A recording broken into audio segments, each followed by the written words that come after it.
Central nervous system, जिसमें anaesthetics है पहली कैटेगरी, जिसमें हम इसकी रिलेटेड ड्रग के बारे में डिस्कस करेंगे, thiopental sodium, ketamine hydrochloride, propofol, इसके बारे में। तो सबसे पहले हम ये भी देख लेते हैं कि इस पूरे चैप्टर में हम क्या क्या डिस्कस करने वाले हैं।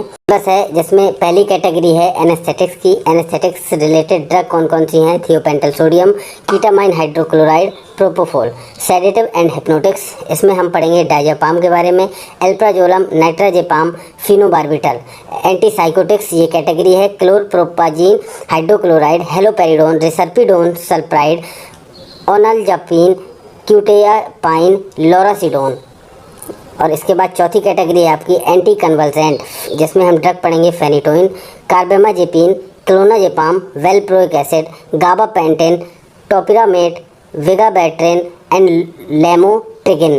और पांचवी कैटेगरी है आपकी एंटी डिप्रेसेंट ड्रग की, जिसमें हम पढ़ेंगे amitriptyline hydrochloride, imipramine hydrochloride, fluoxetine, venlafaxine, duloxetine, sertraline, citalopram, escitalopram, fluvoxamine, paroxetine. ये आपकी कैटेगरी हैं। कौन कौन सी ड्रग हैं इनके बारे में हम डिस्कस करेंगे। एक आपको मैं छोटा सा इंट्रोडक्शन इन पांचों कैटेगरी के बारे में दे देता हूँ। एनेस्थेटिक्स में हम पढ़ेंगे जो ड्रग हैं आपकी उससे रिलेटेड, उनकी कैटेगरी, यूजेस और उनका क्या क्या केमिकल नेम है, क्या क्या उनकी स्ट्रक्चर है। एनेस्थेटिक्स आपकी जो कैटेगरी है वो मेनली क्या होती है कि जब हम कोई भी सर्जरी करने जाते हैं, माइनर सर्जरी हो या मेजर सर्जरी हो, तब हम बॉडी को लॉस ऑफ कॉन्शियसनेस यानी कि बॉडी में अनकॉन्शियसनेस प्रोड्यूस करते हैं।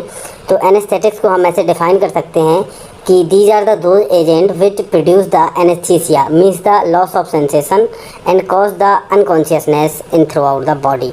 ये आपके एनेस्थेटिक्स होते हैं।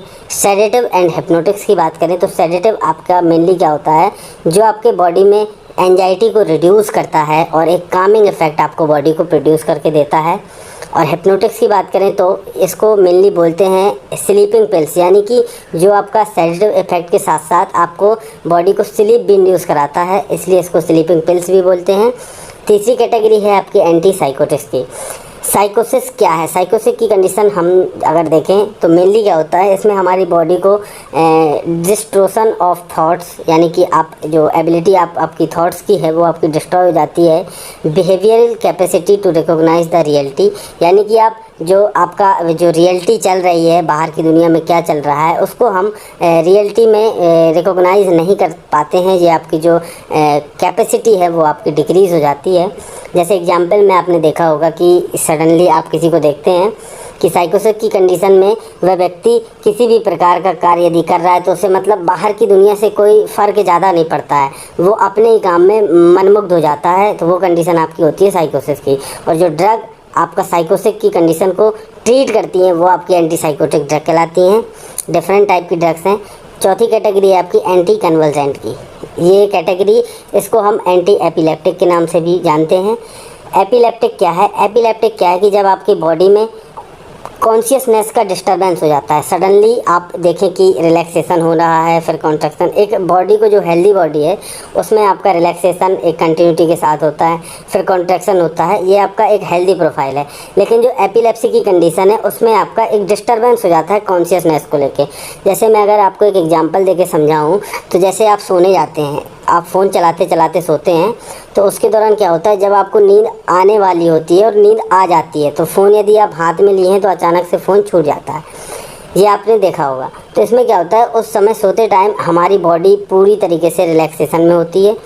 फिर इसके बाद जब हम उठते हैं फिर धीरे धीरे कॉन्ट्रैक्शन चालू होते हैं, बॉडी के जो ऑर्गन हैं वो एक्टिवेट होते हैं। तो फिर ये एक साइकिल चलती रहती है, मतलब कि रिलैक्सेशन फिर कॉन्ट्रैक्शन। लेकिन कन्वल्जेंट में क्या होता है कि आपकी बॉडी में सडनली रिलैक्सेशन, सडनली कॉन्ट्रैक्शन होता रहता है, जिसके कारण आपको एक सीजर, एपिसोड्स ऑफ सीजर का फीलिंग होती है। बॉडी में आपके पूरी तरीके से देखा जाए तो एक रिकरेंट होता है एपिसोड्स ऑफ सीजर का, एक करंट से जनरेट होता रहता है, वो आपका कहलाता है कन्वल्जेंट की कैटेगरी। और जो ड्रग आप यूज़ करते हैं कन्वल्जेंट को ट्रीट करने के लिए वो आपकी एंटी कन्वल्जेंट ड्रग होती हैं। अगर हम यही बात करें डिप्रेसेंट की, तो डिप्रेसेंट की कंडीशन क्या होती है कि जब सडनली आप अचानक, ये लगभग सबके साथ हुआ होगा कि आप एक सैडनेस फील करने लगें, अनहैप्पी फील करने लगें, और आपका बाहरी दुनिया से या किसी कार्य को लेके आपका इंटरेस्ट कम होता जाए, लॉस ऑफ इंटरेस्ट, तो ये आपकी डिप्रेशन की कंडीशन है। जो ड्रग इसमें आप यूज करेंगे वो आपकी एंटी डिप्रेशन ड्रग होंगी। डिफरेंट टाइप की कैटेगरी ड्रग की, जिनको हम बारी बारी करके वीडियोस में डिस्कस करेंगे। सबसे पहली कैटेगरी है आपकी एनेस्थेटिक्स की, उसके बारे में हम डिस्कस करेंगे। एनेस्थेटिक्स की कैटेगरी, इससे पहले हम देखेंगे कि सेंट्रल नर्वस सिस्टम और जो इसमें ड्रग एक्ट करती है वह कितने प्रकार की होती है। Central nervous system is responsible for controlling and regulating many of our body's functions including our thoughts, emotion and movement. यानी कि जो सीएनएस है वो रेगुलेट करता है आपके थॉट्स को, इमोशंस को और मूवमेंट को। Drug that act on the CNS can have a wide range of effect depending on the specific drug and it's interacts with the brain. यानी कि जो ड्रग आपके ब्रेन में, स्पेसिफिक ड्रग जो आपकी ब्रेन से इंटरेक्ट करती है, इसके बेस पे इसके फंक्शंस हैं सीएनएस के। ड्रग्स जो शो करती है, एक ड्रग्स आपका स्टिमुलेंट्स का एक्शन शो कर सकती है और डिप्रेसेंट का। स्टिमुलेंट्स क्या होता है कि जब आप कोई ड्रग आपके सीएनएस में एक्टिविटी शो करती है तो ये आपका कॉज करता है feeling of alertness, energy and euphoria.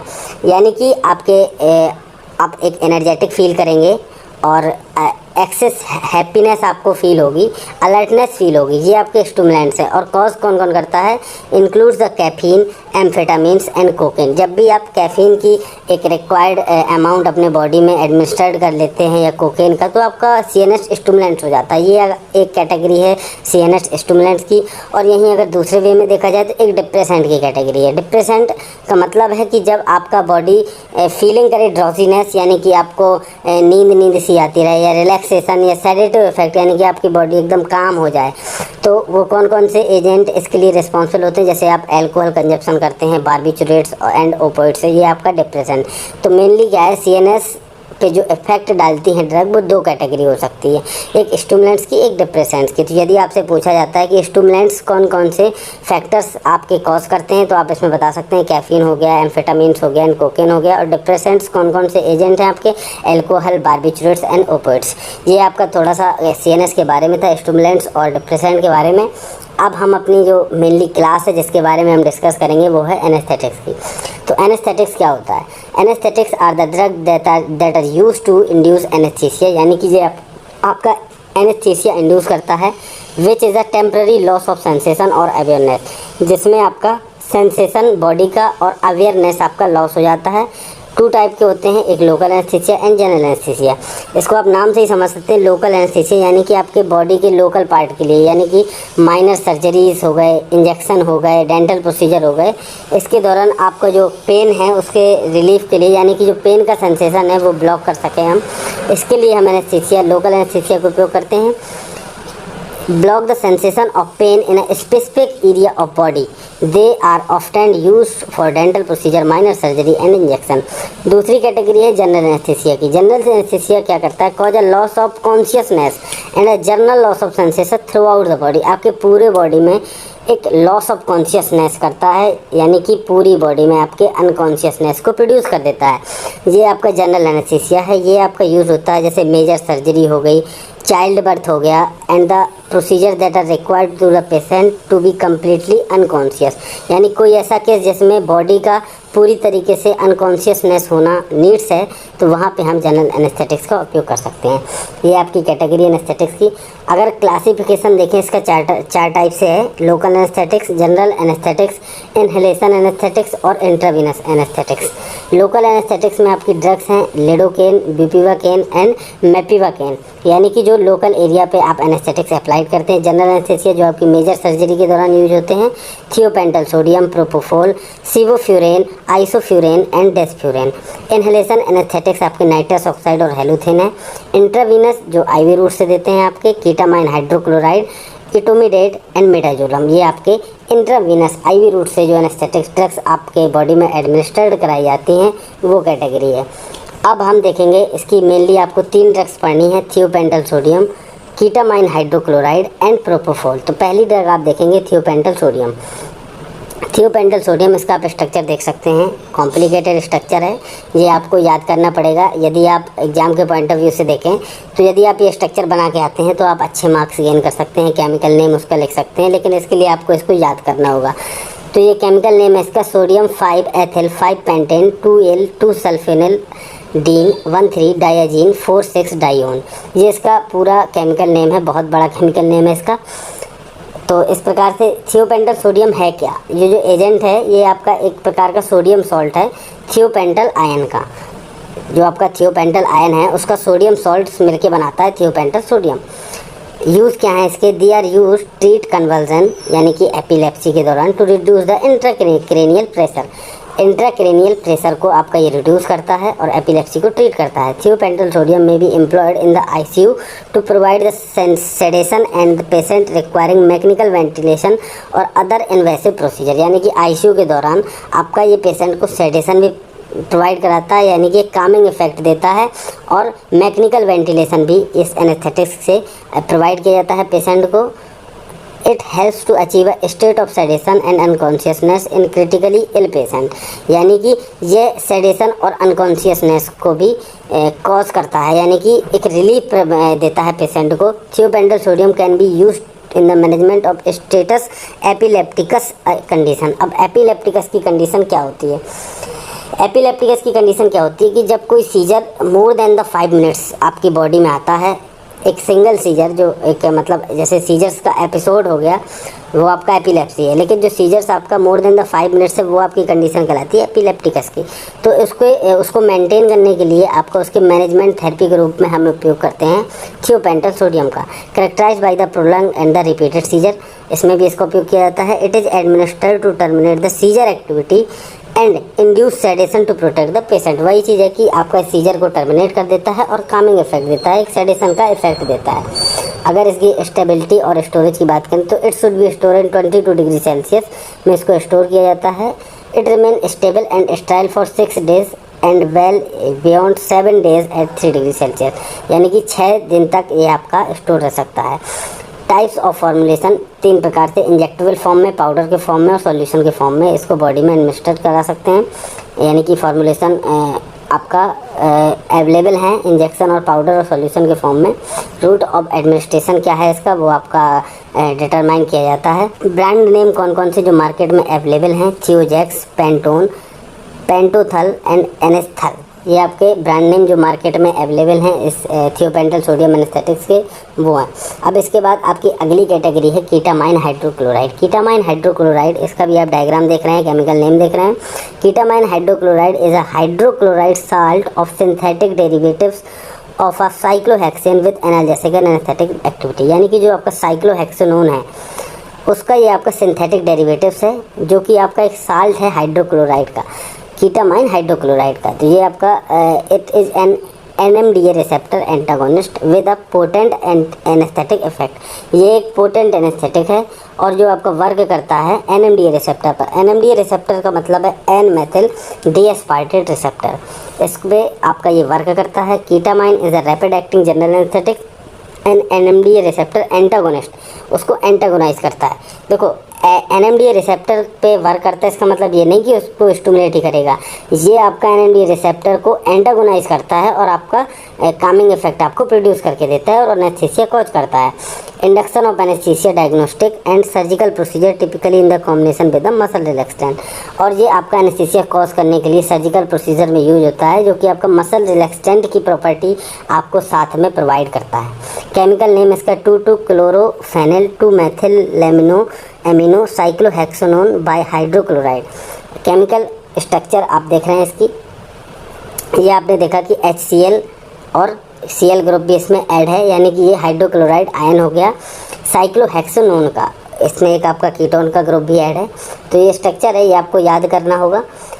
Uses की बात करें, यूजेस क्या हैं? It is primarily known as its anaesthetics property. इसका मेनली वर्क फंक्शन क्या है? ये आपका एनेस्थेटिक प्रॉपर्टी प्रोवाइड करता है। Ketamine can also provide effect pain relief particularly in situation where opioid may not be suitable और इफेक्टिव। जहाँ पे आपके ओपोइड एनाल्जेसिक्स या ओपोइड जो आपका इफेक्ट नहीं दे पाते हैं सही से, वहाँ पे हम कीटामाइन हाइड्रोक्लोराइड का यूज़ करते हैं, जो कि रिप्लेस करता है ओपोइड्स को। Ketamine hydrochloride is extensively use in the veterinary medicine for similar purpose as in the human. ये आपका जानवरों में भी उतना ही इफेक्टिव है as it in human. The sedative effect can be useful for procedure such as minor surgery, dental procedure and diagnostic test like the endoscopies। यानी कि आपका ये सेडेटिव इफेक्ट प्रोवाइड करता है डिफरेंट टाइप के प्रोसीजर लाइक माइनर सर्जरी में, dental procedure में, diagnostic test में, एंडोस्कोपीज। एंडोस्कोपीज का मतलब है जैसे डॉक्टर ऑब्जर्वेशन करता है आपके इनसाइड द बॉडी, वो आपका एंडोस्कोपीज कहलाता है। उसके लिए भी हम कीटामाइन हाइड्रोक्लोराइड का यूज़ करते हैं, क्योंकि ये थेरेपी जो है वो पेनफुल होती है पेन रिलीफ के लिए, यानी कि हम बॉडी को अपना अनकॉन्शियस कर दें जिससे कि पेन थोड़ा सा कम हो जाए अप्रॉक्सीमेटली। तो एंडोस्कोपीज में भी इसका उपयोग किया जाता है। स्टेबिलिटी की बात करें, kept in the tightly close container and in dry and well ventilated place. यानी कि टाइटली क्लोज कंटेनर में, एक ड्राई प्लेस में और वेंटिलेटेड प्लेस में हम इसको रखते हैं। Formulation liquid solution and powder के फॉर्म में ये अवेलेबल है। पॉपुलर ब्रांड नेम क्या है इसके? कीटालार, कैटमेम, ब्यूपिवाकेन एंड कीटामिन, ये आपके इसके ब्रांड नेम जो मार्केट में अवेलेबल हैं। तीसरी कैटेगरी की बात करें, propofol. Propofol is an intravenous anaesthetics. यहाँ पे ही बता दिया कि आईवी एनेस्थेटिक्स है, use for the procedural sedation during monitored anaesthesia care और as an induction agent for the anaesthesia. यानी कि एनेस्थीसिया को इंजेक्ट कराने से पहले भी हम प्रोपोफोल को देते हैं, जो कि एक मसल रिलैक्सेंट की भी प्रॉपर्टी आपको देती है। तो ये आपका इंडक्शन एजेंट का काम भी करता है for the general anaesthesia. Chemical name की बात करें तो 2,3-डाई आइसोप्रोपिल फिनोल, 2,6-बिस प्रोपेन, 2L फिनोन, ये आपका इसका केमिकल नेम है। याद कर सकते हैं आप, नहीं भी कर सकते हैं, करेंगे अच्छा अट्रैक्शन मिलेगा आपको आंसर बुकलेट में अपनी। यूजेस की बात करें तो use as an anaesthesia, propofol is use to put you to की sleep and keep up sleep during general anaesthesia. यानी कि वही चीज़ बताई गई है कि ये आपको स्लीप की ओर ले जाता है, और जब आप जनरल एनेस्थीसिया आप पे इंजेक्ट किया जाता है तो ये आपको एक स्लीप की पोजीशन पे रखता है फॉर द सर्जरी और other medical procedure. It is use in adult as well as children 2 month and the older. यानी कि ये आपका एडल्ट में और चिल्ड्रन ऑफ 2 मंथ में और इससे ज़्यादा एज के भी जो हैं उस पर यूज किया जा सकता है। Propofol is also use to sedate a patient who is under critical care and needs mechanical ventilation breathing machine. यानी कि प्रोपोफॉल एक आपका ऐसा एनेस्थेटिक्स है जो आपको क्रिटिकल केयर के रूप में आपको वेंटिलेशन, मैकेनिकल वेंटिलेशन प्रोवाइड करता है प्रोपोफॉल। ये आप इसके यूजेस लिख सकते हैं। स्टेबिलिटी और storage condition, it should be stored between the temperature 4 degree to 22 degree Celsius. Refrigeration is not required. यानी कि 4 degree Celsius to 22 degree Celsius पे रखना है। It's not necessary to provide the refrigeration. Type of formulation emulsion, suspension and injectable के form में ये available है। Brand name इसके कौन कौन से पॉपुलर हैं? डिप्रीवान, फ्रेसनियस, प्रोपेवेन, ये आपके ब्रांड नेम मार्केट में अवेलेबल है। तो ये आपका एक पूरा डिस्क्रिप्शन था आपके एनेस्थीसिया के बारे में। नेक्स्ट क्लास में हम डिस्कस करेंगे पार्ट नंबर 2 वीडियो का।